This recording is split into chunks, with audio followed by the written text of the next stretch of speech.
Hello friends, good morning. Radhe Radhe. তোমরা সবাই কেমন আছো? আশা করছি সবাই ভালো আছো। আমিও ভালোই আছি। আমি অঙ্কিতা। চলো আজকের ব্লগটা শুরু করা যাক।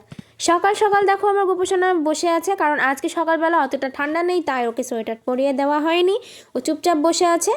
আর আজকে হলো বৃহস্পতিবার, লক্ষ্মীবার, অনেক কাজকর্মও আছে।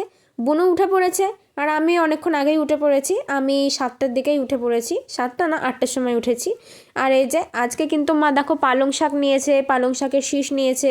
এই সবই মনে হয় আজকে মা রান্না করবে।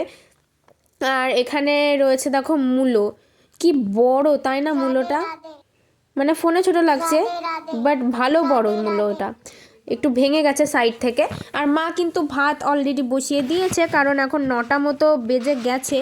বাবা তো খেয়ে বেরোবে, আর আমারও পড়া রয়েছে 11টার সময়, না 11:30টার সময়, মানে ইংলিশ স্যার। আর এখন যেহেতু আমরা ওল্ড ট্রেন হয়ে গেছি, নিউ ট্রেনটা এখন ভর্তি হবে, তাই আমাদের পড়ার ডেট চেঞ্জ হয়ে গেছে। আর আমার বোনও দেখো এখানে কিন্তু শাক দিয়ে খুব ভালোভাবে ভাতটা খেয়ে নিয়েছে। অ্যাকচুয়ালি ও শাকটা খেতে ভালোবাসে, বাট আমার এই শাক ঘাস পাতা খেতে একদম ইচ্ছা করে না।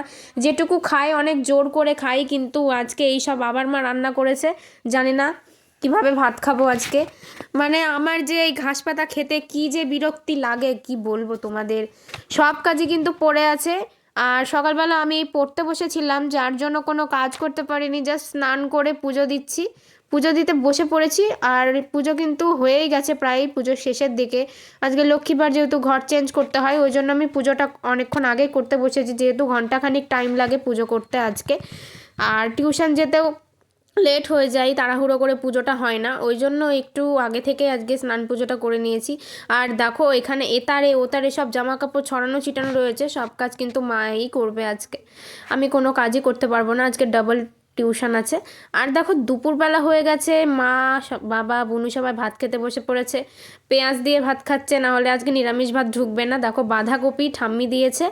আর আমাদের হয়েছে পালং শাকের শীষ চচ্চড়ি, আর হয়েছে আলুর তরকারি। আলুর তরকারিটা অল্প একটু রয়েছে আমার জন্য, কারণ আমি কোনোভাবেই দুপুরবেলা এই পালং শাক দিয়ে ভাত খাবো না। সেটা আমি মাকে বলে গেছিলাম যে আমি কোনোভাবেই দুপুরবেলা ভাত খাবো না এই পালং শাক থাকলে।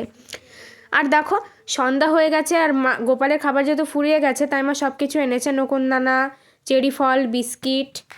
সো গাইস, আমি কিন্তু এখন বসেছি পড়তে, কারণ আমার কালকে লাইফ সায়েন্স এক্সাম রয়েছে। তো আজকের ব্লগ ভিডিওটা কেমন লাগলো অবশ্যই জানিও। ভালো লাগলে লাইক, কমেন্ট, শেয়ার এবং সাবস্ক্রাইব করে সঙ্গে থেকো। দেখা হচ্ছে কালকের নতুন একটা ভিডিওতে। সবাই নিজেদের টেক কেয়ার করো, সাবধানে থেকো। টাটা।